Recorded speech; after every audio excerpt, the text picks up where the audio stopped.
Welcome students. So today I am going to talk on a nuclear magnetic resonance spectroscopy, which is most commonly known as a NMR spectroscopy. Okay.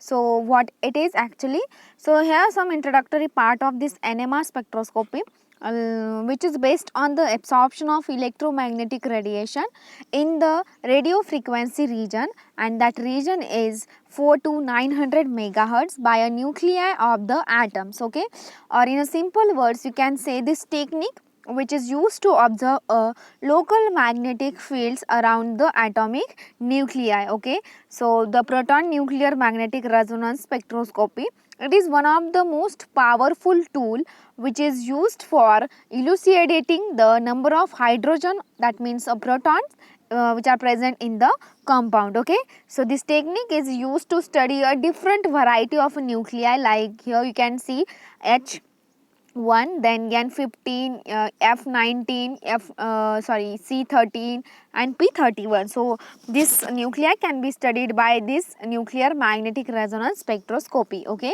so here you can see some theory of this NMR spectroscopy, like nuclei, they have a spin quantum number which is referred to as a capital I. So that spin quantum number is related to the atomic and mass number of the nucleus. Okay, so here in a table you can see there are some examples which have atomic number and atomic mass. Okay, so first three, they are NMR active nuclei, and the last one which has a 0 spin quantum number, it is not a NMR active. Okay, so the elements with either odd mass or odd atomic number, they have the property of a nuclear spin, because that spin is important in a NMR spectroscopy, because we have to apply a magnetic field, right? So if an external magnetic field is applied, the number of possible orientations, they are calculated by the formula, that is 2I, which is a spin number plus 1. Okay, so like hydrogen atom, it has a spin quantum number that is half, right? So in this diagram you can see it has a half spin quantum number, and it has possible orientations that can be calculated by the given formula, that is 2 into spin quantum number, that is half plus 1. So it is a 2, means that equals to 2. So it has two you can say orientations, like plus half and minus half. Okay, so in the diagram also you can see okay. Now the principle of this technique, so this theory behind this NMR, it comes from the spin of nucleus, and it generates a magnetic field. Okay, means when your molecule or nuclei, when it gets spinned, it generates a magnetic field. So in diagram you can see, if there is no external magnetic field, the orientation of that molecules, they like it is in a random direction. Okay, and when there is a external magnetic field, the orientation is in a same direction, you can say. So the principle of this NMR technique is that the theory which is behind of this nuclear magnetic resonance, it basically come from the spin of a nucleus, and it generates a magnetic field. Okay, so without an external applied magnetic field, the direction or the nuclear spins, they are in a random direction. Okay, but when an external magnetic field is present, that is denoted by B0, so the nuclei alignment themselves either with or against the field of that external magnetic field. Means how we are applying the magnetic field, the direction of that, it can be or against it can be. Okay, in the diagram you can see some nucleus, means they spin in a with that external magnetic field, and some of with like which has a against direction. Okay, so if an external magnetic field is applied, the energy transfer which is possible between the two states, like ground state and the excited state, and that energy transfer is denoted by a delta E. Okay, so when the spin returns to its ground state level, the absorbed radio frequency energy is emitted at the same frequency level. Okay, that is important point. So the emitted radio frequency signal, that gives the NMR spectrum of the concerned nucleus. Now we'll see the NMR spectrum later.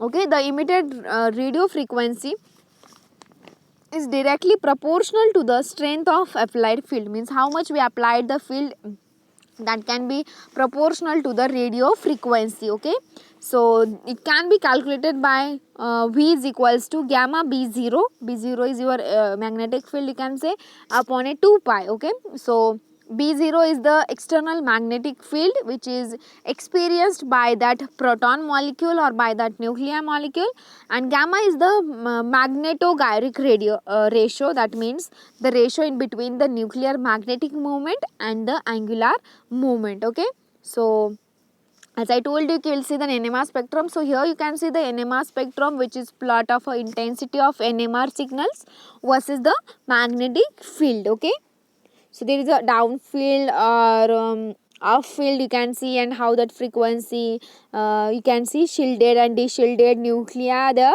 Okay, with reference to the TMS.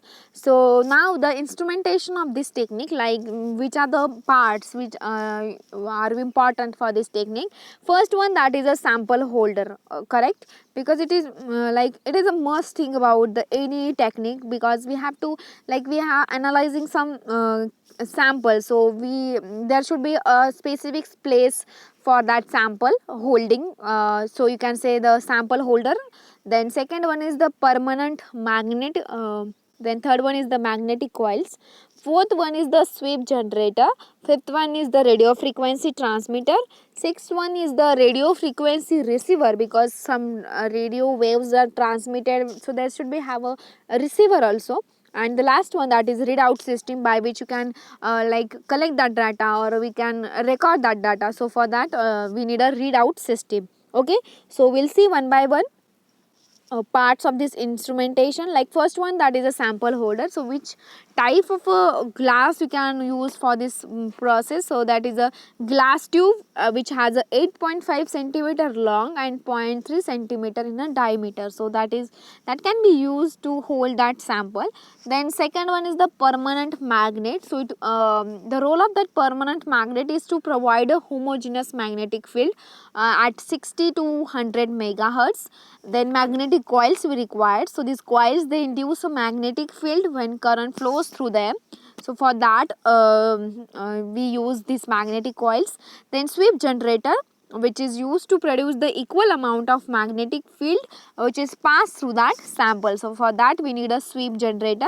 Then radio frequency transmitter. So for that we need a radio transmitter coil which produces a short powerful pulses of radio waves. Okay, then we need a radio frequency receiver, so which the role of that, or the coil which is used as a radio frequency receiver, that detects the radio frequencies which are emitted as the nuclei relax to a lower energy level. And the last part, that is a readout system. So for that we can use computer which analyzes and record the data. So these are the parts which are important for NMR or instrumentation parts, like you can say.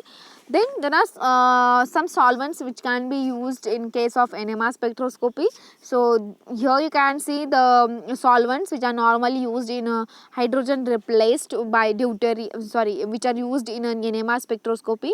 So here the hydrogen is replaced by deuterium. So these are the solvents like carbon tetrachloride, then carbon disulfide, deuteriochloroform, then hexadeuterobenzene and deuterium oxide. So these solvents, they can be used in case of NMR spectroscopy. Okay, then chemical shift is the very important concept in NMR spectroscopy.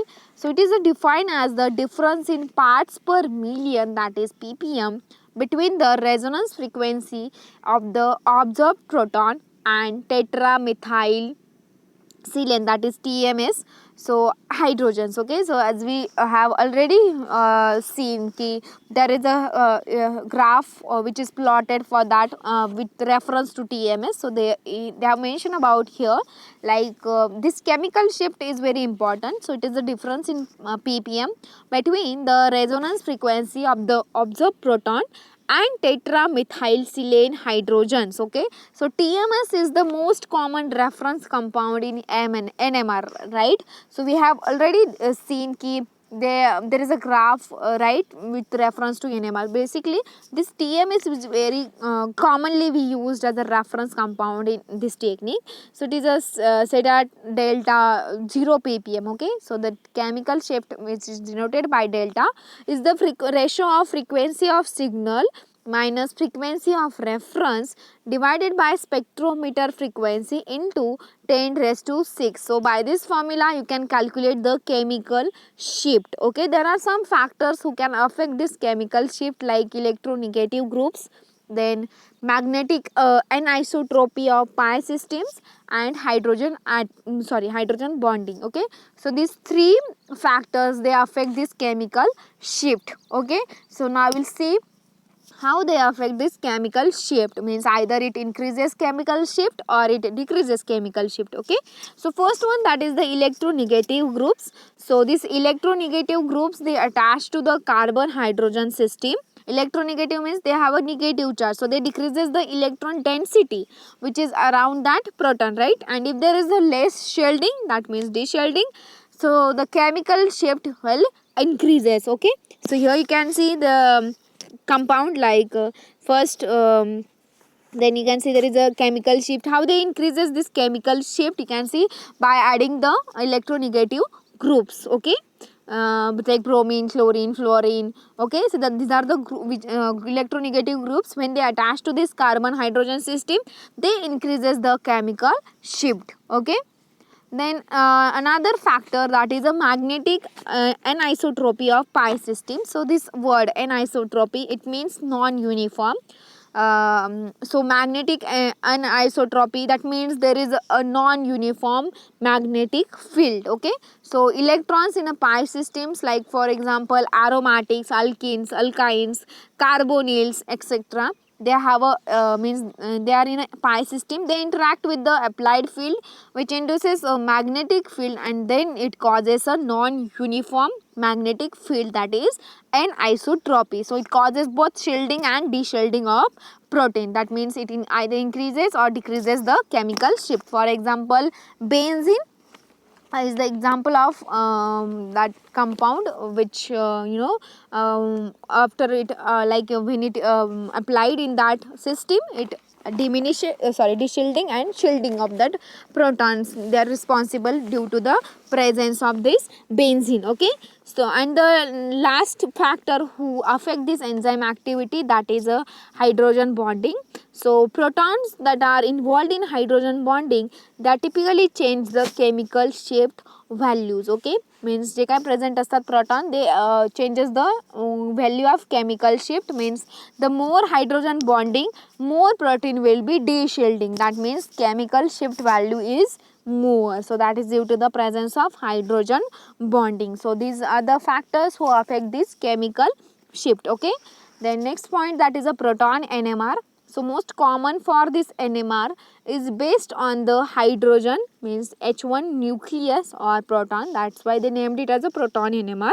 So it can give information about the structure of any molecule which containing the hydrogen atom, because by that name you can understand why they named it as a proton, because it gives information about the structure of any chemical or any molecule which has a hydrogen atom. Okay, so here you can see the H1 NMR chemical shift, means which has a hydrogen atoms. So there is a approximate values of chemical shift. Okay, how it increases or like that.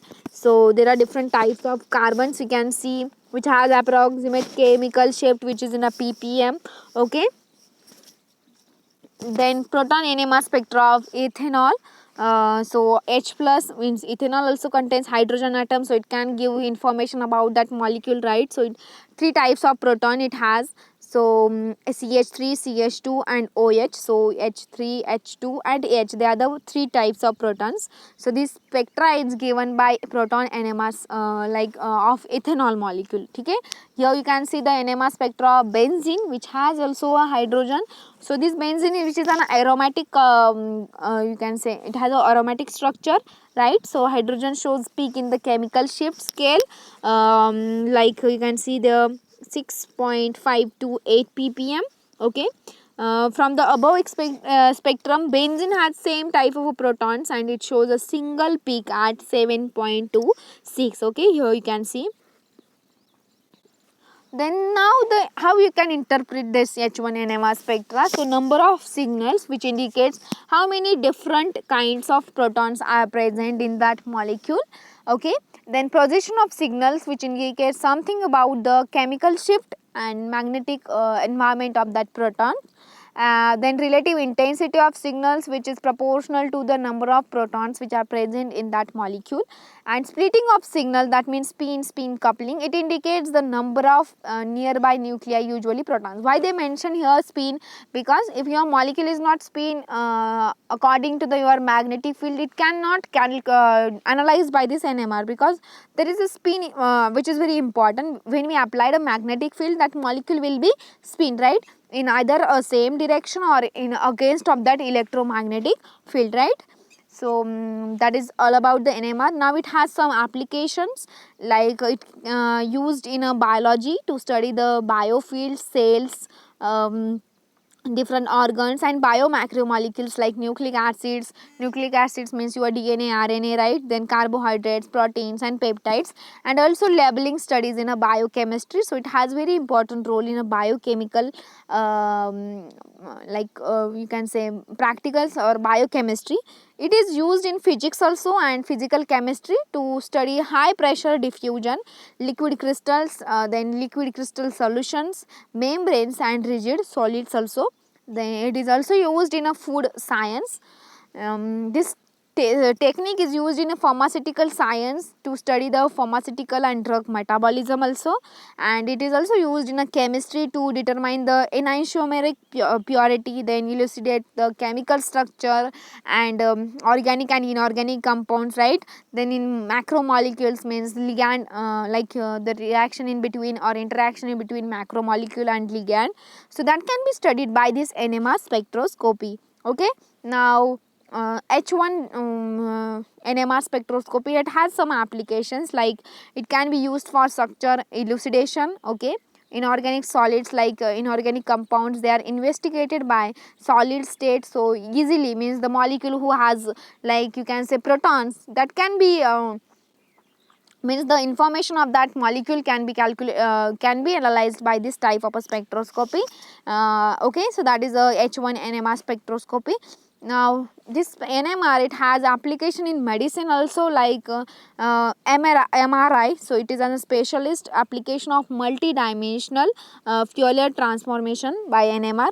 So anatomical imaging, measuring physiological functions, flow measurements and angiography, tissue perfusion studies and tumors, that can be studied by this NMR spectroscopy. Okay, so I hope you guys understand about NMR spectroscopy. So this is all about NMR. Thank you.